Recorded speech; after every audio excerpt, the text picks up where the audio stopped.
সেমিনারের কথা বলছিলাম, ডিসকাশন করছিলাম প্রফেসর গৌতমের সাথে।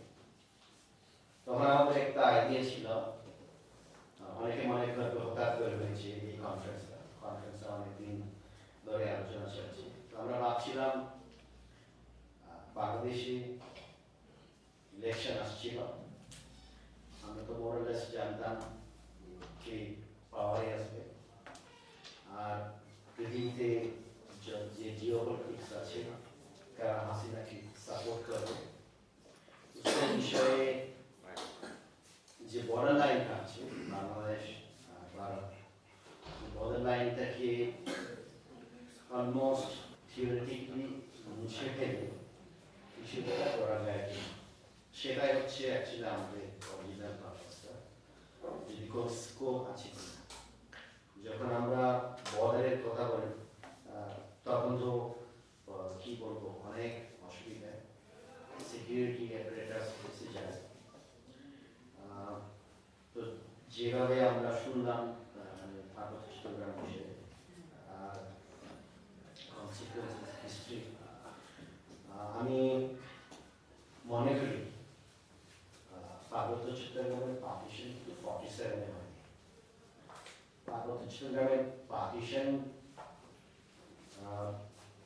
প্রথমে হয়েছিল ব্রিটিশ আমলে যখন সেপারেট ডিস্ট্রিক্ট ছিল, আর সেকেন্ড টাইম হয়েছিল 1905 যখন Bengal, east Bengal, West Bengal divide হয়। চিরন ট্যাক্সকে ইস্ট বেঙ্গলের হাতে দেওয়া হয়, কারণ অ্যাডমিনিস্ট্রেটিভলি আসাম থেকে অ্যাডমিনিস্ট্রেট করা অনেক অসুবিধা ছিল। যদি বেঙ্গল বাদ না হতো বা যদি পার্বত্য চট্টগ্রাম আসামের সাথে থাকতো, তাহলে পার্বত্য চট্টগ্রামের ইতিহাস আরো অনেকটা হয়ে যেত। কমিশন আমাদেরকে ওই সময় এফেক্ট করতো না।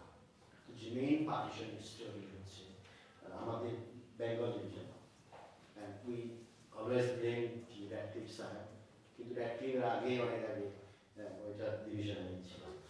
তো এই যে ডিভিশন 1905 থেকে এখনো চলছে, আর আমরা জানি এদেশের বর্তমান সরকারের পলিসি কি, তার আইডিওলজি কি, ওইখানে গিয়ে নর্থ ইস্ট ইন্ডিয়া আর চিরন ট্যাক্সের ব্যাপারে কথা বলা অনেক কঠিন।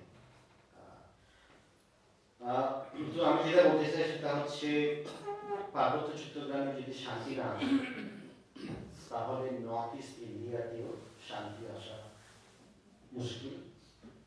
আনফর্চুনেট কি বাংলাদেশ আর ভারতের মধ্যে অনেক কোঅপারেশন আছে, কিন্তু এখনো বাংলাদেশ আর ভারতের মধ্যে অনেকটা প্রধান আলোচনা হচ্ছে কে কাকে সাহায্য করছে, ইনসার্জন করছে। তো 15 বছর নিজের সরকার বা নিজের আইডিওলজি সরকার থাকার পর ভারত বাংলাদেশ যদি সত্যি ফ্রেন্ডশিপ থাকে, তাহলে তো এইসব প্রবলেম বা এইসব সমস্যার সমাধান হওয়া উচিত। তো যে পেরিফেরি গুলো আছে, চিরন ট্যাক্স বলেন, নর্থ ইস্ট বলেন, এই পেরিফেরি প্রবলেমগুলো যতক্ষণ পর্যন্ত মেইন স্ট্রিম ডিসকাশনে না আসবে, সে আলোচনা কি হচ্ছে কি না হচ্ছে লোকেরা জানতে পারে না, আমরাও জানতে পারি না। তার ফলে ডিসিশন মেকিং প্রসেস থেকে আমরা অনেক বেরিয়ে যাই। আর বর্তমানে যে সমস্যা হচ্ছে সেটা হচ্ছে একটা সিচুয়েশন তৈরি হচ্ছে যেটা কখনো ছিল না। অ্যাটলিস্ট ইন্ডিয়ান ইন্ডিপেন্ডেন্স বা বার্মার ইন্ডিপেন্ডেন্স পর থেকে আমরা সবাই জানতাম কি বার্মাতে একটা শক্তিশালী সরকার আছে, আর সেই শক্তিশালী সরকার একেবারে কলাপস হয়ে যাচ্ছে, যেটা আমরা কখনো হয়তো 1 বছর আগে ভাবতে পারিনি কি মায়ানমার কলাপস হয়ে যাবে। এবং বাংলাদেশ, পাকিস্তান থেকে শুরু করে অরুণাচল প্রদেশ যে বর্ডারগুলো আছে, সেই বর্ডারগুলোতে মায়ানমার আর্মির কোনো প্রেজেন্স নেই, সেগুলো কলাপস হয়ে গেছে। কতদিন চলবে ওটা আমরা জানি না, but that's a reality, that's a new security situation. তো আমি মনে করি বাংলাদেশ সরকার, ভারত সরকার, they are very concerned about it, কিন্তু তারা যদি এই দৃষ্টিতে আমাদেরকেও মানে নর্থ ইস্ট বলেন বা পার্বত্য চট্টগ্রাম বলেন একটা বোঝেন বা কোহেরেন্ট পলিসি না নেয় তাহলে কিন্তু আরো বেশি সমস্যা হবে। তো পার্বত্য চট্টগ্রামের সমস্যার ব্যাপারে আমি যেটা উইলিয়াম স্যার বলছেন, অ্যাকচুয়ালি আমার মনে হয় ছাত্র ভাষা দলে ওপেন ফোরামে প্রথম কথা বলছি। লাস্ট টাইম আমি পার্বত্য চট্টগ্রামের ব্যাপারে বলছিলাম তখন 97 ব্যাংককে একটা চিটাগং ট্যাক্স কনফারেন্স হয়েছিল, এরপরে বলিনি। কারণটা হচ্ছে ছোট একটা সমাজ, অনেক সময় একটা সেন্সিবল কথা বলতেও ওরা মনে করে কমিউনিটি লোকেরা কি ও সাইড নিচ্ছে, আমরা কারোর সাইড নিতে চাই না। উইলিয়াম স্যার বলছেন শুধু চাকমা না, international community, Chittagong tax commission যারা আমাদেরকে সাহায্য সহযোগিতা করছে ওরাও সাইড নিচ্ছে, ওটা দেখাতে না চাওয়া পার্বত্য চট্টগ্রাম ব্যাপারে অনেক সময় চুপ হয়ে গেছে। তো এতে আমার মনে হয় সবচেয়ে যারা সাফার করেছে ওরা হচ্ছে চিটাগং ট্যাক্স যারা লোক আছে। আমরা যদি নিজের কমিউনিটি থেকে কথা বলতে ভয় পাই তো আপনারা বুঝতে পারেন কি যে যারা বাইরের লোক ওদের জন্য কত অসুবিধা। তো পার্বত্য চট্টগ্রাম যে একক ছিল 97 আমার মনে হতো একটা সুযোগ ছিল বাংলাদেশ সরকারের, ওদের যে জাতীয়তা বার্তা ছিল ওইটাকে অ্যাড্রেস করে যে জুম্মু কমিউনিটি আছে সবাইকে অ্যাকোমোডেট করা, ওটা করতে পারেনি। এরপরে সংবিধান সংশোধন হলো, ওখানেও করতে পারেনি। তো যে একটা অপরচুনিটি ছিল বাংলাদেশ সরকারের ওটা সরকার মানে নষ্ট করে নিয়েছে। তো আমরা ওই সমস্যা নিয়ে এমন এক জায়গায় পৌঁছেছি যেটা কে বলে স্টকহোম সিনড্রোম, মানে আপনাকে যদি কেউ কিডন্যাপ করে দীর্ঘদিন ধরে রাখে এক সময় আপনি যে কিডন্যাপার আছে ওর সাথে সেপারেট করে দেন। তো পার্বত্য চট্টগ্রামের যত সব লোক আছে তাদের উপর যারা কাজ করে ওরা বাংলাদেশ সরকারকে ব্লেম না করে নিজেদেরকে ব্লেম করছে, এই জন্য পার্বত্য চট্টগ্রাম চুক্তি ইমপ্লিমেন্ট হচ্ছে না, আমাদের দোষ, আমাদের মধ্যে ঝগড়া, আমাদের মধ্যে মারামারি। আমি শুধু একটা কথা বলতে চাই, সরকার যদি চট্টগ্রাম একক ইমপ্লিমেন্ট করতে চায় পৃথিবীর কোনো শক্তি নেই যে পার্বত্য চট্টগ্রামের যে একক আছে ওইটাকে ইমপ্লিমেন্ট করার বাধা দেবে। সরকার যদি চায় ওটা করতে পারে, কিন্তু প্রথম সময় থেকে সরকার ওটা চায়নি। এর প্রধান কারণ হচ্ছে শেখ হাসিনা চেয়েছিল কি বাংলাদেশ আর্মিকে ট্যাক্সে ফ্রি রান করে বাকি বাংলাদেশে সে কি করে কাজ করতে পারে, and that still remains the challenge. BNP আসলেও হয় আর আওয়ামী লীগ আসলেও হয়। তো এখন সমস্যা হচ্ছে আমি যেটা বলতে চাই সেটা হবে বর্তমান পরিস্থিতিতে ভারতে যারা আছি আমরা, বিদেশে যারা আছেন ওদের কি রোল থাকতে পারে। আমি যেটা বলতে চাই সেটা হচ্ছে বাংলাদেশ সরকার কোনো স্টেপ নেয়নি এবং এমন কোনো স্টেপ নেয়নি যাতে সমস্যার সমাধান করে। তো আমরা যখন পার্বত্য চট্টগ্রামের সমস্যার কথা বলি অ্যাকচুয়ালি ওই সমস্যাটা কি, আমি শুধু এটা বলতে চাই, আমি জানি অনেক সময় আমার কথাগুলো অলমোস্ট কমিউনিটিতে গ্রাস করার হয়ে যায়। পার্বত্য চট্টগ্রামের সমস্যা শুধু চাকমাদের সমস্যা না, পার্বত্য চট্টগ্রামের সমস্যা শুধু জুম্মদের সমস্যা না, পার্বত্য চট্টগ্রামের সমস্যা অলসো ইনক্লুডস দি সেটেলার্স। পার্বত্য চট্টগ্রামের ভিতরে যতগুলো লোক আছে আপনি পছন্দ করেন পছন্দ না করেন, if you can find holistic solution তাহলে আপনি কখনো সমাধান পাবেন না। ওর এই সমস্যার প্রধান সমস্যা হচ্ছে কি ভোটার লিস্ট কি করে তৈরি করা যাবে। Chittagong tax regional council district কাউন্সিলের ভোটার লিস্ট তৈরি কি করে, কে ভোট দেবে।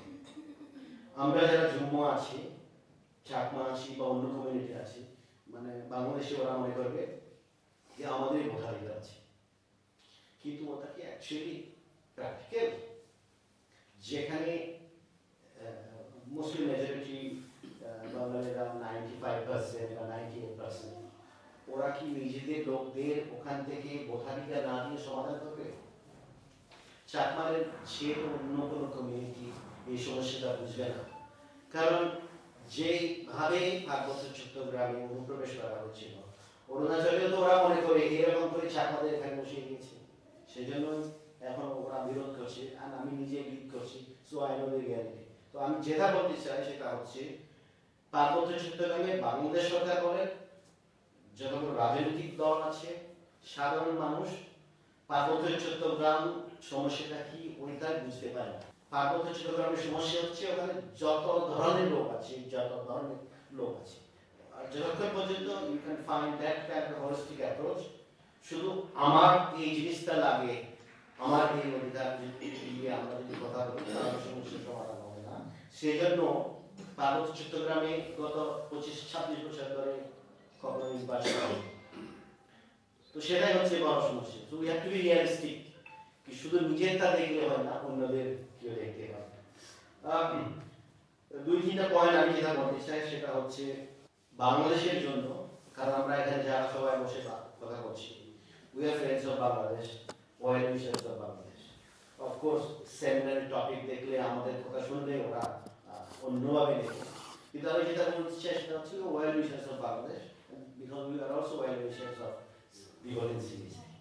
কিন্তু বাংলাদেশে যদি লং টার্মে পার্বত্য চট্টগ্রামে যদি মিলিটারি এরকম করে মানে প্রশাসনের চালায়, so they shall continue to remain a factor, কি এক সময় আসবে ওরা মনে করবে আমরা আবার বাংলাদেশকে স্বাধীন করতে পারি।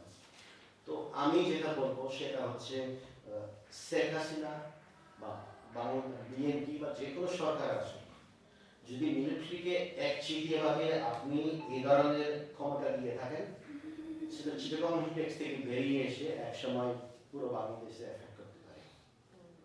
And you can never rule out কি বাংলাদেশি কোনো মিলিটারি পাওয়ারে আসবে না, and চিটাগং টেক্স will be a factor. Second কথা হচ্ছে বাংলাদেশ আর্মি স্টাবলিশমেন্টে আছে, আমরা ওদেরকে কনভিন্স করতে পারি কি পার্বত্য চট্টগ্রামের মতো একটা জায়গাতে সমস্যা জিয়ে রাখাটা কোনো দেশের পক্ষে শুভ নয়।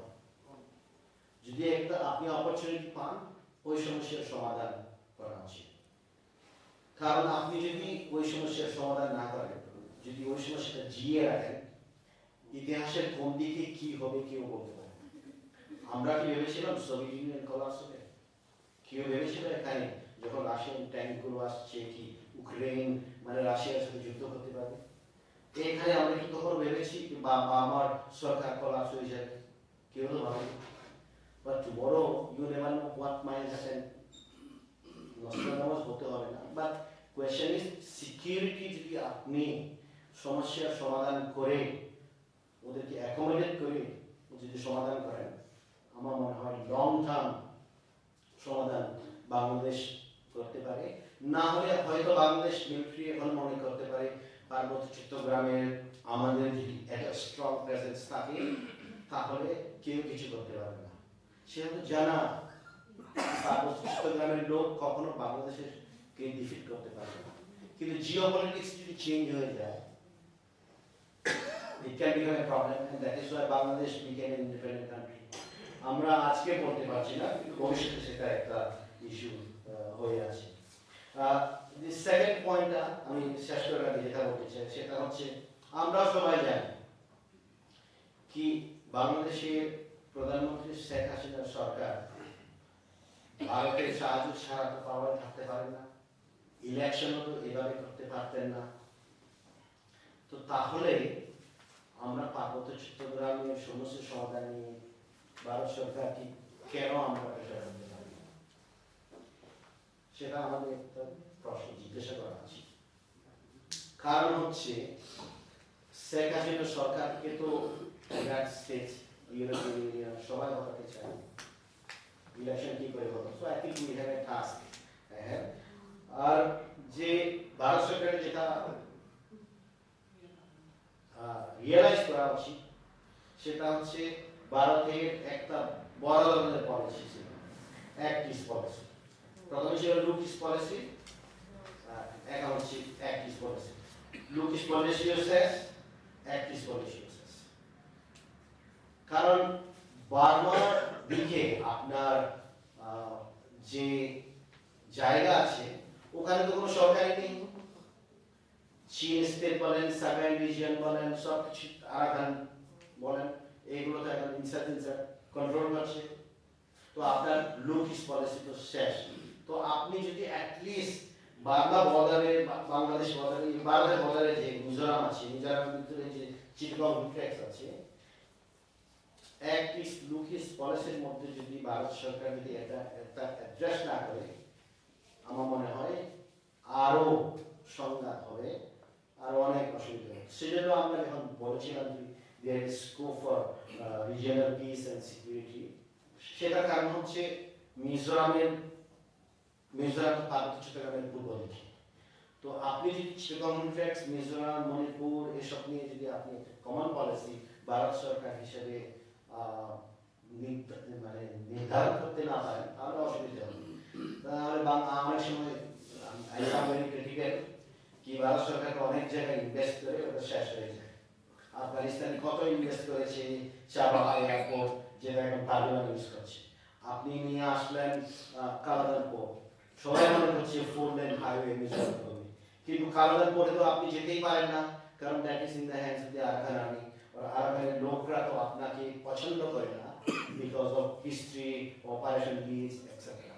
তো I think we have a case, আমরা যদি কাজ করি ভারতে কি that there should be peace and security for Bangladesh and India. And last point যেটা বলতে চাই, হিল ট্যাক্স যদি, কারণ at least next 5 years তো শেখ হাসিনা আছেন, তো আমরা যদি হিল ট্যাক্সের কথা বলি, আমাদের একটা জিনিস মনে রাখতে হবে, যেটা আমি বলেছিলাম বিগিনিংয়ে, কি হিল ট্যাক্সে শুধু চাপাড়া না, চাপাড়া ডমিনেন্ট কমিউনিটি হবে, অন্যান্য কমিউনিটিও আছে। তো যদি আমরা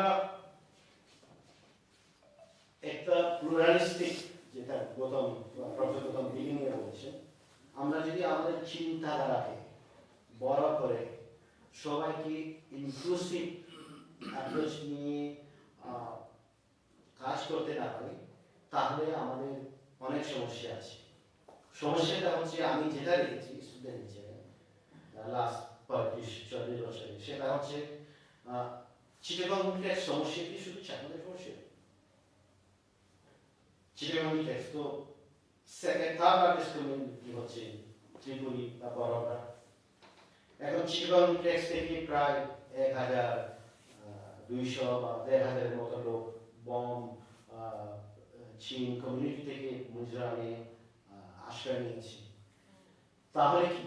তাহলে তো ত্রিপুরা একটা ইমিডিয়েট ইন্টারেস্ট,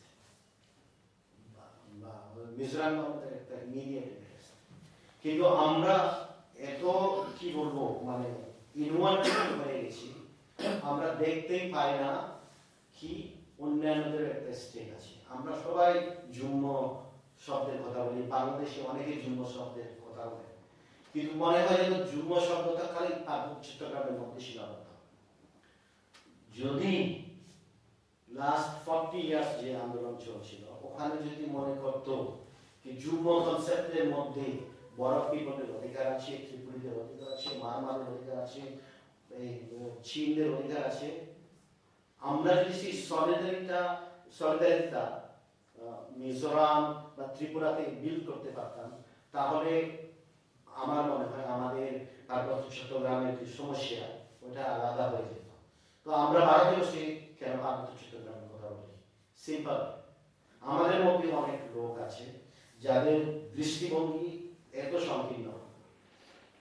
অনেক সময় দেখা যায় কি আমরা অন্য কমিউনিটির সাথে, অন্য কমিউনিটির সেন্টিমেন্টাল মানে কনসিডার না করে এমন ধরনের স্টেপ নিই কি যেখানে পুরো কমিউনিটিটা আইডেন্টিফাই হয়ে যায়।